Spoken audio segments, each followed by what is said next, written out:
A numerologia é uma ciência milenar. A capacidade psíquica ela é inerente ao ser humano. Muita gente fala sobre o contrato kármico, mas não sabe nem do que se trata. A mediunidade é um compromisso de intermediar o mundo físico do mundo extrafísico.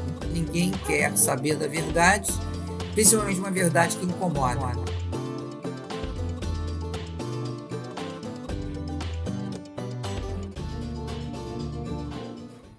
Olá, este é o programa Espada do Espírito. Eu sou Vera Marfesa, sou terapeuta holística, numeróloga cabalística, certificada em bioenergética, em coach e em hipnose clínica, experiência de atendimento há mais de 50 anos. Bom, hoje eu vou falar sobre relações familiares. As pessoas não entendem que a nossa base de entendimento da vida começa na família, independente de você estar sendo criado ou não pelos seus pais biológicos. Porque através até da ausência deles, começa a se fundamentar suas escolhas, né, em todos os sentidos. Mas vamos começar partindo da premissa de que você foi criado por pais biológicos. Toda filha, ela tem, na relação com a mãe, o seu alicerce, o seu aprendizado da vida material, profissional, financeira, vocacional. E essa mesma filha, em relação ao pai, tem ali, naquela relação, o aprendizado, né, do que significa o amor e as relações interpessoais. Então, desde muito cedo, né, essas pessoas começam a ter essa fundação que vai seguir adiante com ela em fase adulta. E ela não vai perceber que ela só está repetindo esses relacionamentos. O mesmo acontece com o filho, né, que com a relação com o pai alicerça a vida profissional, financeira, material, né, vocacional, e com a mãe alicerça a vida afetiva. Não só, né, em relação à conjugalidade, como também em relação aos amigos e colegas. As pessoas, quando começam a perceber que elas estão atraindo para elas situações repetitivas, elas têm que ir direto nas relações de filho ou filha com mãe e pai. Então vamos começar a falar sobre a relação da filha com a mãe e do filho com o pai, que são as relações materiais, são as relações vocacionais. Esse alicerce, quando começa desde cedo, saudável, estimulante, aquele pai ou aquela mãe começa a estimular a vocação daquele filho ou daquela filha, aos poucos aquela criança vai crescendo e vai estabelecendo uma relação com a vida material saudável. Se por um acaso uma mãe, em relação à sua filha, começa a fazer críticas, a dizer que ela é burra, que ela não vai conseguir nada na vida, que ela nasceu para ser submissa, que ela não tem talento para coisa nenhuma, por uma questão de educação equivocada na sua infância, que não sabe como é que lida com uma criança. Muitas vezes essa mãe não teve estudo, não teve família, ou não teve educação, cultura, nada, tá zero, não tem nenhum talento para coisa. E aí começa a descarregar a sua frustração naquela filha, e essa filha vai levar isso adiante e vai começar a ter problemas na sua vida material, profissional e financeira. Então, muitas vezes ela vai se sair mal na escola, se conseguir entrar em alguma atividade de vocação, vai ser muito raro. Normalmente vai arrumar um emprego para os estudos no meio do caminho, que não se acha competente, não se acha preparada, não se acha merecedora, muitas vezes, e nem sabe por que ela está fazendo isso. Às vezes ela até se sabota, né, para dizer de uma forma subliminar, né, ou uma forma disfarçada, que ela não deu certo, porque a família não fez o que tinha que fazer, que era estimulá-la.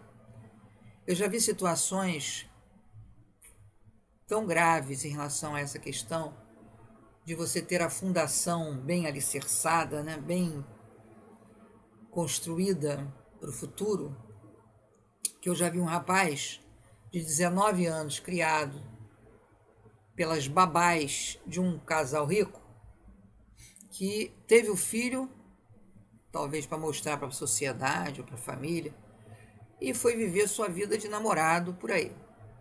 Viviam viajando e o garoto o tempo todo com babá, desde muito cedo na vida. O tempo todo sempre com babás variadas.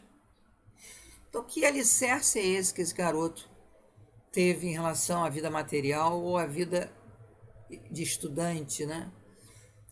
Quer dizer, o interesse vocacional. Ou que alicerce esse garoto teve de se relacionar afetivamente com quem quer seja. Não deu outra. Ele vivia recuado em casa, não queria saber de ninguém, porque não teve essa fundação, não teve esse alicerce. Alicerce da mãe, que fundamenta essa parte afetiva, emocional, foi ausente. Então, como é que ele pode copiar isso para a sua vida social, afetiva e conjugal? Então, era um rapaz bonito, educado, mas determinado a punir os pais. Isso foi fácil de perceber. Foi uma tristeza muito grande, foi uma grande derrota profissional para mim, mas não conseguimos sempre. Fiz todas as possibilidades, as ferramentas que eu conhecia para dissuadi-lo, mas ele dizia: vou puni-los. Vou puni-los. E ele não queria saber dos pais. Então, quando uma situação acontece se configurando dessa forma, a tendência é desastrosa.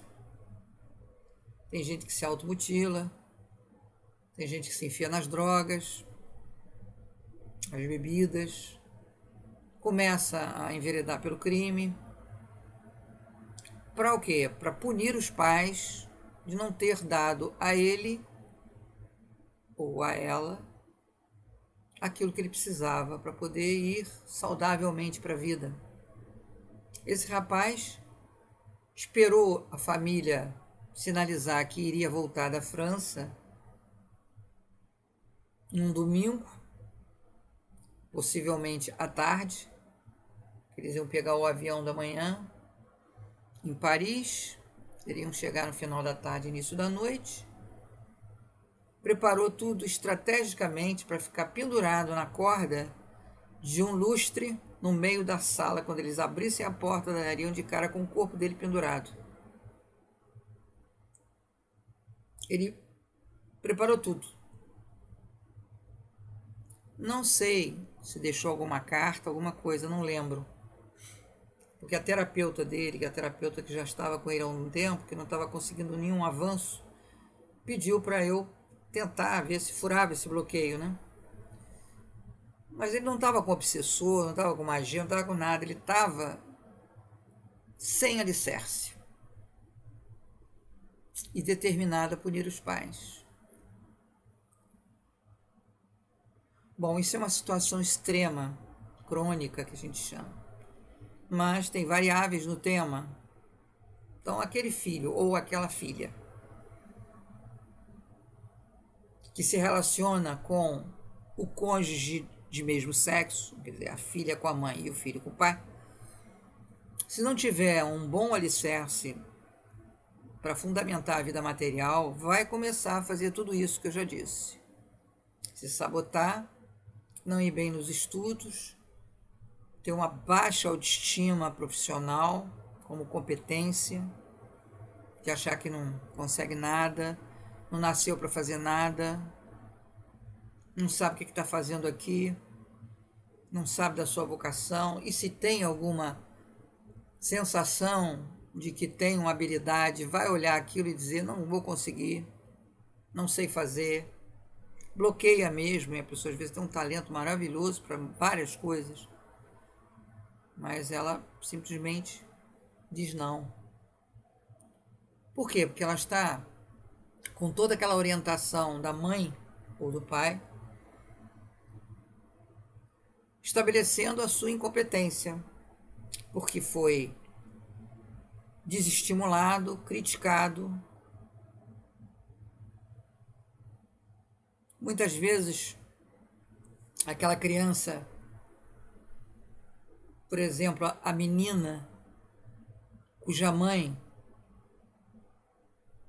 larga, né, para cuidar da vida, ou vai embora, ou deixa só com o pai, ou larga com uma tia e cai fora, não dá nenhuma satisfação, essa criança não vai ter alicerce nenhum em relação à vida profissional, porque toda vez que arranjar um trabalho, por exemplo, vai ter a possibilidade grande de não ficar em nenhum deles, que é como se tivesse estabelecido o padrão de que começa tudo muito bem e depois abandona. Começa tudo muito bem e depois abandona. Então, o que vai acontecer? Ela vai arrumar um trabalho, vai ficar ali um tempo, ou o patrão manda embora ou ela desiste. Por quê? Porque ou ela vai ver o patrão como sua mãe abandonando, ou ela vai fazer o papel da própria mãe abandonando o trabalho. Isso também acontece, né? A inversão de papéis. Isso acontece direto. Eu dei o exemplo da filha, mas o filho também pode fazer isso. E aí, para desmontar isso, né, você tem que desmontar esse padrão. Você tem que criar para você um novo padrão, dizendo que aquilo ali não é mais o seu alicerce. O seu alicerce é outro. Você estabelece um alicerce novo para a sua vida material. Estabelece definitivamente e diz, aquilo não me serve mais. Esse padrão está livre, liberto. Esse padrão que eu construí com a minha mãe, por ser filha, ou com meu pai, por ser filho, está totalmente curado, libertado. E aí você estabelece um padrão novo de sucesso. Não, agora eu sou uma pessoa de sucesso, uma pessoa super competente, tudo que eu faço dá certo, tenho muito dinheiro porque eu sei do meu valor. Aí você começa a conversar com você, desmontando aquilo ali. Eu faço isso em terapia. Quando eu faço a rescisão do contrato kármico, eu estabeleço na terceira parte desse atendimento da rescisão essa parte em que você vai desmontar tanto o seu alicerce de pai quanto de mãe e também reformular a sua criança interna. Isso é feito durante, né, o encontro para a rescisão do contrato kármico, que está no meu site, descrito aqui no vídeo. Mas para dar uma explicação, para às vezes as pessoas não entendem porque que elas não estão conseguindo. Puxa, eu tenho um talento muito grande para dar aula, mas chego lá, me atrapalho, às vezes arranjo confusão com os pais dos alunos, às vezes é a coordenadora ou a diretora. Por que está acontecendo isso? Porque você está se sabotando, porque o alicerce que foi construído para a sua vida vocacional, né, você sendo uma mulher, foi todo ele desconstruído, na verdade, né? Numa educação completamente equivocada, uma educação, né, de baixa autoestima, de menos-valia, de não merecimento, de incompetência, você não tem condições de fazer nada, você, no máximo, vai lavar banheiro, e aí vai. A pessoa com talento, ela tem que ser estimulada para esse talento. E geralmente o talento começa a aparecer muito cedo na vida, aos primeiros, né, movimentos da criança em direção a uma escolha. Então, desestimular uma criança ali por palavras agressivas, críticas, grosseiras, às vezes até cruéis, é matar a semente de uma planta. Ela não vai crescer de jeito nenhum. Isso, na melhor das hipóteses, ela não vai fazer nada da vida, vai ficar em casa vendo televisão. E você vai sustentá-la. Mas também tem outra história que às vezes acontece, que a criança começa a ter um comportamento agressivo e que depois vai se tornar uma adolescente rebelde, depois vai se tornar um jovem problemático ou uma jovem problemática, né, envolvida com um criminoso. Os criminosos adoram, né, capturar essas adolescentes que estão desestimuladas pela família, porque eles se sentem completamente abandonadas e não aprovadas pela família, e o traficante lá tem a palavra certa para dizer ali, você é ótima, você é linda, você é isso, você é aquilo. Aí a pessoa, né, começa a acreditar que aquele cara está querendo ajudar, não está querendo só fazer com que aquela moça ou aquele rapaz se torne um empregado do tráfico. É assim que eles fazem, é essa manobra que eles fazem, né? Tinha até um slogan muito bem bolado na televisão há muito tempo, que dizia assim: adote seu filho antes que um traficante o faça. E pense sobre isso. Cuidado com o que fala para os seus filhos. Bom, essa filha ou esse filho pode também fazer pontes com o cônjuge de sexo oposto, ou seja, a filha com o pai e o filho com a mãe, que alicerçam a vida afetiva, amorosa. Então, muitas vezes, um pai é agressivo, autoritário, controlador com aquela filha, e a filha cresce e começa a se relacionar com pessoas agressivas, autoritárias. E aí me pergunta assim, por que eu fui parar? Por que eu fui parar num relacionamento com um cara que me trata mal e eu não consigo sair disso? Um cara que até me empurra, às vezes me bate. Por que eu estou ali? O que está acontecendo? Que eu não consigo sair, estou me sentindo completamente prisioneira. Porque esse alicerce foi construído com o relacionamento com o pai. Se não desconstruir esse relacionamento, você vai continuar atraindo para você pessoas assim. E não é só relacionamento afetivo, conjugal, não. Vai atrair para você colegas de trabalho agressivos, chefes agressivos, pessoas extremamente perversas muitas vezes. Porque isso tudo começou lá, no relacionamento com seu pai. Isso falando de uma forma mais branda, que a forma mais perversa é quando o pai abusa dessa criança, essa menina, abusa, que eu digo abuso sexual. E essa moça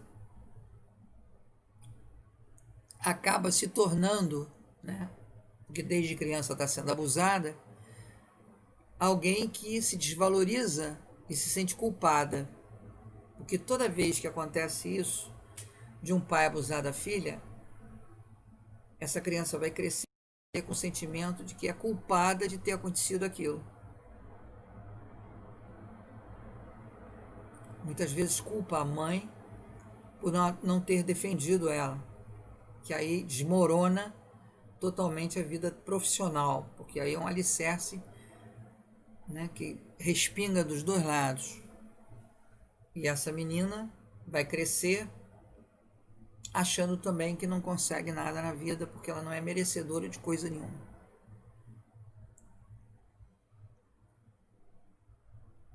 Esse tipo de relacionamento em que as pessoas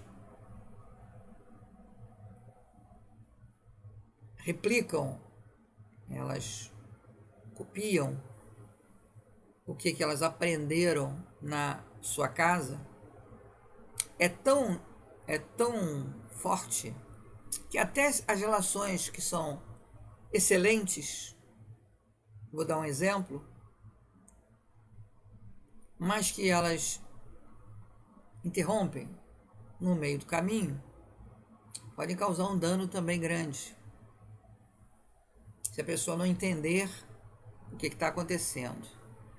Então, atendi uma mulher que teve 5 casamentos desastrosos. O último acabou numa briga danada. O filho desse casamento, que era uma criança ainda, ficava final de semana com a mãe, final de semana com o pai, porque durante a semana ficava com o pai porque ela estava num estado de depressão e não podia cuidar do filho, deixou com o pai, que entregava de 15 em 15 dias, através de uma babá na porta de um condomínio de classe média alta ou de ricos, sei lá. Essa moça, ela veio para mim num momento de desespero, de saber o que estava acontecendo com ela, qual era o problema, por que tinha acontecido tanta coisa ruim. Era uma moça bonita, uma mulher de seus 45 anos, mais ou menos, chegava a ser 50, não, uns 45 anos. Uma moça bem apresentada, né, muito cordial e tal. E ela disse para mim: não sei o que acontece comigo, não sei onde é que está a minha falha. Eu queria saber. Aí eu perguntei para ela: como é que foi seu relacionamento com seu pai? Ah, meu pai foi uma coisa maravilhosa, uma beleza. O pai, eu era princesa, eu era filha única, então eu era princesa da casa. Princesinha, e ele me dava tudo, viajava, me dava presentes, e estava em casa, estava sempre comigo, sempre me dando atenção, sempre com chamego comigo. Toda vez que passava por mim, me dava um beijo na cabeça, na testa, na bochecha. Sempre muito amoroso, foi muito, muito bom a convivência. E com 15 anos ele se foi, morreu. Aí eu falei assim: e aí? Não, fazer o quê, né? Ele morreu e tal. Eu tinha 15 anos. Eu falei: não saiu nenhum sentimento aí além da perda? Não. Meu pai é uma pessoa ótima, não tenho o que reclamar com ele. Foi a melhor pessoa que passou pela minha vida. Eu falei: você não entendeu. Onde é que está a raiva dele ter te abandonado? Aí ela tomou um susto. Eu falei: não sei dos seus 5 casamentos, mas vou descrevê-los para você saber do que eu estou falando. Todos os seus casamentos começam assim: tudo muito bem, amorzinho, viagem, presente, flores, atenção, restaurantes. E de repente, o cara bota o pé na estrada e sai embora com a amante, ou desaparece sem motivo prévio, e tu fica sozinha, é isso? É. Por isso que eu sempre achei estranho, porque eu não me vejo estimulando um acontecimento desse. Eu fico sem saber o que aconteceu para a pessoa tomar uma atitude dessa. Eu falei: a sua relação com seu pai, ela se repete. Não foi assim com seu pai? Começa muito bem, beijinhos, presentes, afagos, de repente ele cai fora. Não interessa, a cabeça de um adolescente não é ele morreu, são contingências da vida. É porque que meu pai me abandonou. E é isso que fica. Se você não expressar essa raiva, por que ele se foi, por que ele me abandonou, por que ele morreu, mesmo que você ache que não é politicamente correto brigar com alguém que foi tão bacana na tua vida, você, se não expressar essa raiva, você vai atrair para você todos os homens parecidos com seu pai. Tudo muito fofinho, muito bonitinho, né? Muito atencioso, e de repente, corta. Como foi com seu pai? O mesmo enredo que você traça entre você e seu pai, você traça com você e todas as relações interpessoais, sejam de amores, sejam de colegas, sejam de amigos. todos eles seguem o mesmo padrão. Se você não desconstruir isso aqui, você não consegue atrair para você as pessoas que vão ter uma relação estável com você, nesse caso em particular. Então, às vezes a pessoa diz assim, mas eu não posso ficar com raiva de alguém que só me quis bem. Você tem que ficar com raiva da situação, né, do seu pai. É da situação de você ter perdido ele, ficar com raiva, frustrada, tudo você tem que colocar para fora. Porque em situações crônicas, o dela não foi crônico, eu atendi uma que tentava se suicidar o tempo todo. E da última vez que tentou, ela estava em Nova York, num Réveillon, achando que um cineasta que ela tinha conhecido, que estava numa festa, né? E ele prometeu passar o Réveillon com ela num hotel daqueles 5 estrelas de Nova York, famoso, por sinal. E ela ficou ali esperando. O cara não veio. Claro que não veio. Aquela conversa de bêbado, drogado de festa. E ela foi para dentro da banheira, cortou os pulsos, botou lá a tabuleta "não me perturbe", sozinha no quarto. E a camareira, passando pelo corredor, de repente achou que tinha que intervir ali, porque estava achando aquilo esquisito. Olha só, a pessoa invadiu um quarto, que é uma coisa grave, você pode ser até despedida por isso, com uma tabuleta dizendo "não entre, não perturbe". Ela pegar a chave mestra, abrir, encontrar a menina na banheira, esvaindo em sangue, moça jovem, 20 e poucos anos, 29 anos. Foi um caos, né? Levaram para o hospital, chamaram a mãe no Brasil. A mãe pegou ela lá e trouxe para o Brasil e telefonou para mim, porque alguém de São Paulo tinha dito: vai lá na Vera, porque ela desenguiça a sua filha. Daí, quando a primeira vez que ela chegou no meu consultório, ela nem me olhava. A mãe esperando na sala de espera. Ela entrou, não me deu boa tarde, sentou, ficou olhando para a parede e disse assim: você vai falar, eu vou sair daqui e vou me matar.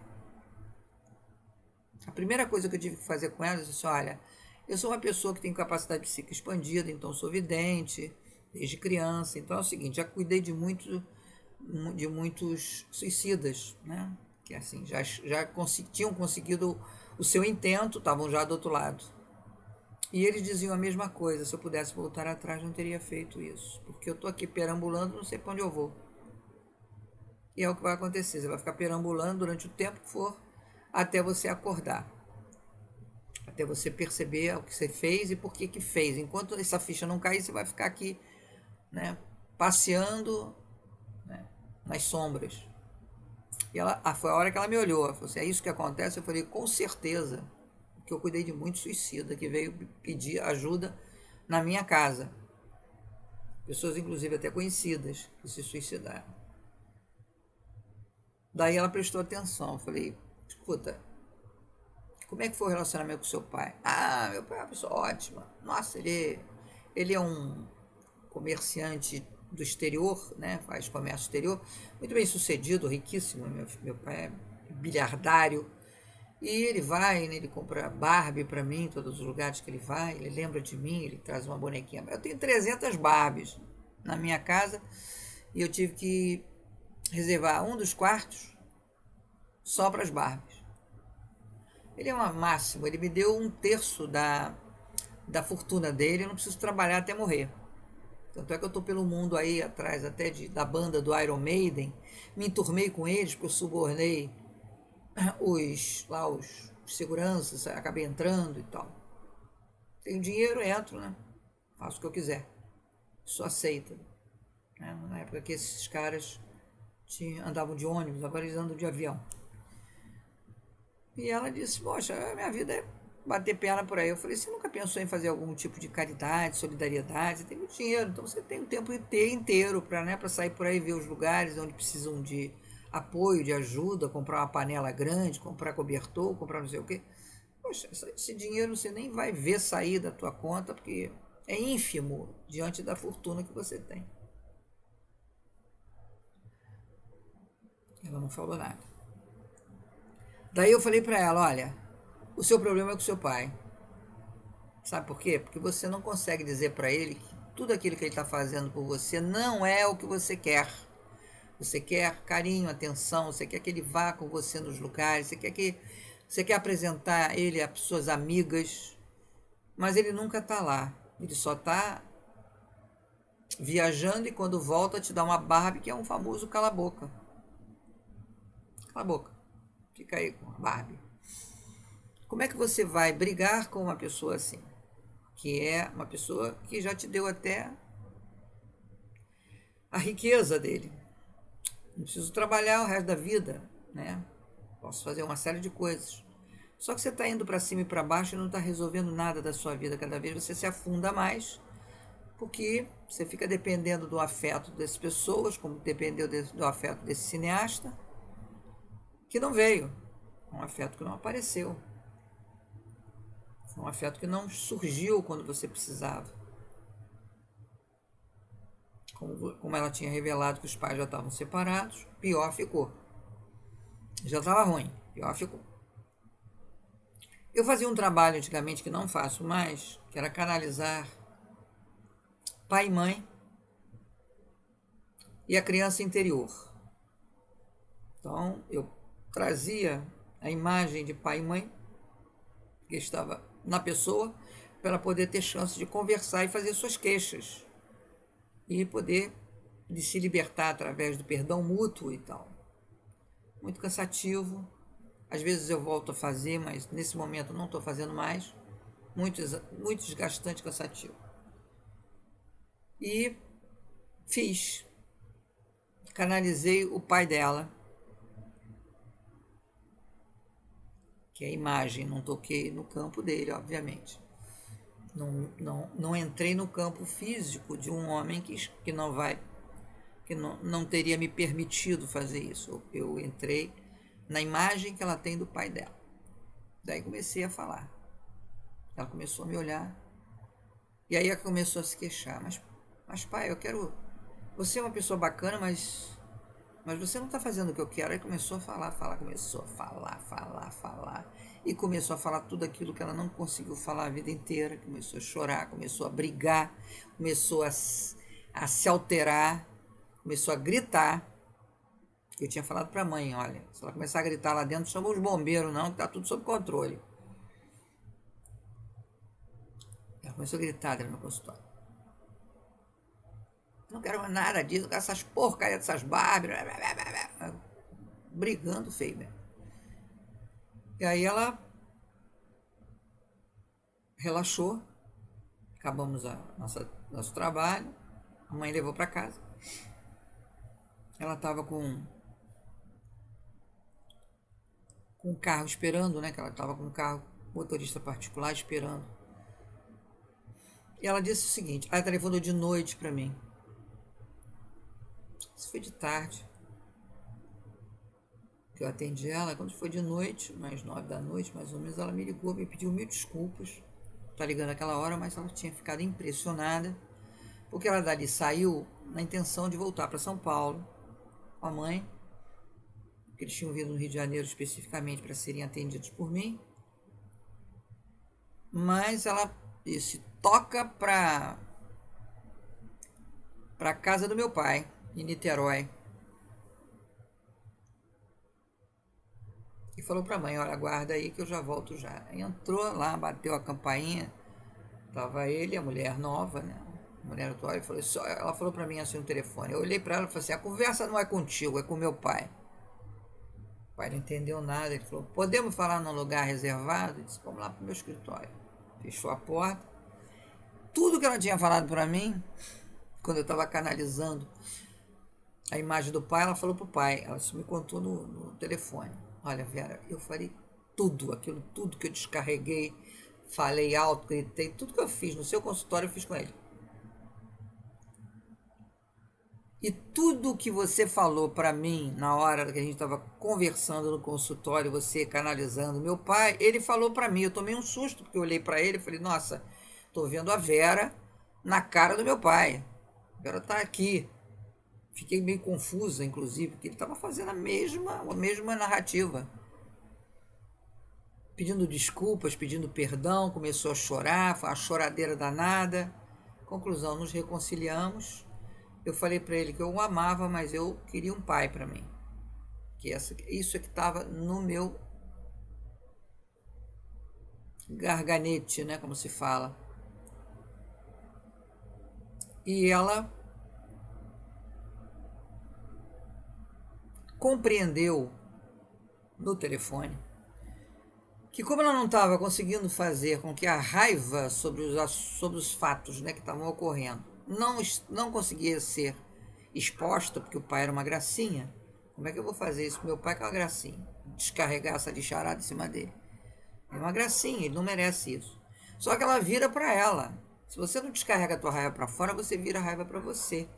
Por isso é que ela tentava se matar. Para quê? Para punir o pai. Viu? Eu me matei, a culpa é sua. Como aquele rapaz se pendurou no lustre. Olha onde é que chega a situação crônica do garoto que se pendurou no lustre, de pais ausentes, e da moça que saía se cortando e saía tentando se matar e foi salva sempre no último minuto, porque ela não estava blefando, ela fazia tudo para que ninguém achasse ela, e alguém achava. Guardião bom, né? Botava alguém para intervir. Pois bem, ela falou assim no telefone: Vera, não sei o que vai acontecer daqui para diante, mas a sensação que eu tenho é de um alívio profundo. E que nesse momento, o que eu quero fazer é arranjar um emprego. Porque eu sou formada em marketing, publicidade. Estou indo para São Paulo, pegando estrada, e vou trabalhar. Mas antes, quero ainda fazer mais terapias com você, porque eu tenho algumas outras coisas para resolver. Bom, ela voltou umas 3 vezes para cuidar de outras coisas. E nesse intervalo, né, de vir me ver, ela já estava já empregada em São Paulo, numa agência de publicidade, trabalhando naquilo que ela tinha talento e se aprimorando, se melhorando e prometendo que ela iria ver com carinho essa questão da filantropia, da solidariedade, já que ela tinha dinheiro para jogar pela janela e que não precisava trabalhar, estava trabalhando de hobby e de ocupação, né? Colocando em prática o talento dela, a vocação dela. Quer dizer, tudo acabou se resolvendo porque ela teve a oportunidade de falar tudo o que ela pensava para o pai. Ah, mas não dá, meu pai é muito velhinho e não vai aguentar escutar umas coisas dessas. Se não vai fazer terapia comigo da rescisão do contrato kármico para desconstruir as coisas que estão mal construídas entre você e seu pai ou você e sua mãe, na parte profissional, né? Pega um retrato deles separadamente, um retrato de um ou um retrato de outro. Se você é uma filha, pega o retrato da sua mãe. Se você é um filho, pega o retrato do seu pai para resolver as questões profissionais. É a mesma coisa em relação à vida afetiva. Você é filho, pega o retrato da sua mãe. Você é filha, pega o retrato do seu pai, descarrega tudo que você tem vontade de descarregar, para aliviar toda a raiva e toda a tensão, que se não for aliviada externamente, se não for expressada externamente, você vai virar essas baterias para você. E aí tem desde da coisa branda, que é se sabotar e ficar dizendo assim, viu, não dei certo, não aconteceu, não passei no concurso, viu, fui despedida, a culpa é sua, porque isso aí é uma mensagem subliminar, a culpa é sua, viu? Viu no que deu? Vocês não me deram apoio, eu tô inviável, não estou conseguindo nada da vida. Desde essa coisa mais sutil, né, que é punindo os pais, né, nessa sutileza de fazer pequenas sabotagens, até a coisa mais grave, como eu relatei agora. Eu relatei as coisas mais graves, as pessoas saberem que essas coisas acontecem sim, e começam lá, na criação de pai e mãe. Quem tem filhos tem que pensar muito, muito, muito antes de abrir a boca para falar qualquer coisa para filho ou filha. Tem que tomar muito cuidado, porque isso vai ser o norte que ela vai perseguir quando ficar adulta. É daí que surgem os casamentos desastrosos, as maternidades desastrosas, as autopunições, os autoflagelos. Eu atendi uma moça uma vez, assim, numa reunião, numa festa, coisa assim. Era uma advogada. E ela dizia assim, não sei o que acontece comigo e com a minha mãe. A mãe dela era promotora, parece. Ou desembargadora ou promotora. Não sei o que acontece. Eu tenho um problema com a minha mãe gravíssimo. Eu tenho um problema tão grave, tão grave, tão grave, que às vezes eu até adoeço. Adoeço, fico com febre alta. Aí quando ela me falou isso, eu falei assim, quando você era criança, que ela fazia essa briga com você, porque ela deve ser autoritária desde criança, desde que você era criança. Minha mãe desde criança sempre foi muito autoritária, muito mandava no meu pai, mandava em todo mundo. Por isso que agora hoje em dia ela é promotora, né? Ela sabe pegar essa autoridade dela e fazer valer na profissão dela. E aí eu perguntei para ela assim, escuta, ela brigava com você, se zangava com você, quando é que ela era carinhosa com você, quando é que ela se desarmava? Toda vez que eu ficava doente, ela botava caixinha de joias para eu ver, ela brincava comigo, ela me tratava com carinho, com amor. Falei, você aprendeu esse mecanismo de defesa, que toda vez que você está num estresse com a sua mãe de discussão, você aumenta a sua temperatura corpórea, bate ali uns 40 graus de febre para ela se desarmar e começar a tratar de você com carinho, com amor, cuidando de você, dando sopinha, é assim que ela faz. Então ela criou esse padrão para poder vencer a briga com a mãe. Então isso acontece direto. A criança aprende mecanismos de defesa e usa esses mesmos mecanismos de defesa na fase adulta, no dia a dia. Quando vê, está fazendo isso. Está ficando doente para ser melhor tratada e coisas do tipo. Aí começa a entrar na vitimização, que é a parte mais agravante da coisa, né? Fica pior ainda. E por fim, a criança interior, que eu acho que essa precisa ser tratada e libertada com muito carinho, que é o que eu faço na terceira etapa da rescisão do contrato kármico. Quando a gente está fazendo a rescisão, tem 3 etapas. A rescisão, o resgate dos clones e essa parte em que a gente vai buscar essas pontes, né, que ficam alicerçando a nossa vida profissional e afetiva. Não é canalizada, ela é desmontada, desconstruída através da consciência e da compreensão desses padrões, né, como é que eles estão alicerçados. A criança interior, ela começa a aprender desde cedo uma série de coisas. Se ela não for libertada, livre desses artifícios, dessas artimanhas que ela aprendeu a fazer para poder ser bem tratada por pai e mãe, e também desconstruir aquela quantidade de lixo que muitas vezes ela escuta e acha que é verdade, que ela é burra, que ela é isso, que ela é aquilo, que ela é feia, que ela é magra, alta, que ela é não sei o quê.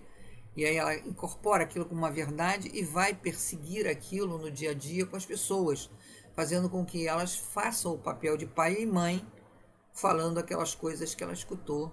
Então tem que se fazer o resgate dessa criança, que está completamente desnorteada na sua essência, porque ela foi formatada e vai, dentro de você, como adulto, te estimular a buscar essas relações tóxicas, para continuar perpetuando aquilo que ela aprendeu e baixar a ansiedade dela em relação a essas mesmas coisas. Então tem que salvar essa criança, para ela ser livre, espontânea, natural e para poder fazer de você, né, uma pessoa saudável, livre e natural, porque ela vai estimular você, uma vez livre, ela vai estimular você a ser livre também, a buscar as suas melhores opções, porque ela vai, através de você, livre, saudável e bem resolvida, porque você fez isso com ela, você a resgatou, ela vai fazer com que você tenha vontade de fazer as coisas, de realizar, vai se sentir mais forte, vai se sentir mais bonita, ou mais bonito, ou mais competente. Isso serve tanto para a mulher quanto para o homem. A criança interior do homem também, né? É um alicerce, não só para a vida, como também para a educação dos seus próprios filhos. Você, adulto, adulta, não cuida dos seus filhos verdadeiramente no quesito educação, cultura e emoção. Você faz uma parte disso como adulto e a parte emocional todinha ela é construída pela sua criança interior. Então, seus filhos são educados emocionalmente pela sua criança interior. Se ela estiver bem resolvida, ótimo. Se não tiver, a criança vai responder a isso como se fosse um espelhamento da sua criança interna. Então, se você curar a sua criança interna, você cura as relações com seus filhos. Que muitas vezes eu vi os pais dizerem assim, estranho, meu filho tem 5 anos, 6 anos, está fazendo as mesmas coisas quando eu tinha essa idade. Eu digo, por que será, né? Porque a sua criança interior está ensinando isso para ele. Porque ele conhece, ele captura essa criança interna sua e aprende com ela. É o famoso amiguinho invisível que as pessoas acreditam em espírito, não é? É a sua criança interna que está convivendo com esse filho ou essa filha desde cedo. Não tem nada a ver com espírito. Às vezes até tem. Às vezes é um espírito que ficou na casa, morreu cedo, e está lá colando no seu filho, na sua filha, que ela tá vendo, ele está vendo, a criança sempre vê. É muito raro a criança não ver, ela vê. Depois ela é educada a ficar não acreditando, né? Desacreditando nas suas vidências. Ah, bobagem, que besteira. Aí a criança começa a recuar nessa vidência porque fica com medo de contrariar os pais e tal. Mas ela é evidente desde muito cedo. A criança vê, a criança fica olhando assim, tá vendo tudo. Até que tem criança que não dorme de madrugada porque tá vendo um monte de espírito, ela começa a gritar, desesperada, a pessoa pensa que ela está com um problema de saúde, não está, ela está com dor de barriga, nada disso, ela está apavorada, chorando, desesperada, porque ela está vendo um monte de espíritos, às vezes malignos dentro de casa, às vezes trazidos pelos próprios pais, às vezes é magia que está em cima dos pais, ela vê tudo, ela começa a chorar, a se desesperar. Tem que fazer uma limpeza espiritual na casa, quando se tem bebê recém-nascido, antes dessa criança entrar dentro de casa, faz uma limpeza espiritual na casa. E se o bebê já está lá, não tem jeito de fazer uma limpeza porque ele já está na casa, faz uma limpeza, pega a criança, leva para a casa da avó e faz naquele dia uma boa limpeza espiritual na casa e depois é que vem com a criança de volta, porque aí ela vai ter um sono tranquilo. Eu já atendi muitas crianças com esse tipo de problema e deu resultado. Fazer limpeza espiritual, orientação dada, com resultados. A criança começou a dormir melhor, começou a ficar tranquila. Bom, então a importância, né, dessa educação familiar, esse alicerce, né, que desde cedo fundamenta a tua vida de adulto, tem que ser revisada para que você possa ter rapidamente a sua vida retomada para o eixo. Senão você fica só atraindo do lado de fora tudo aquilo que você viveu na sua infância.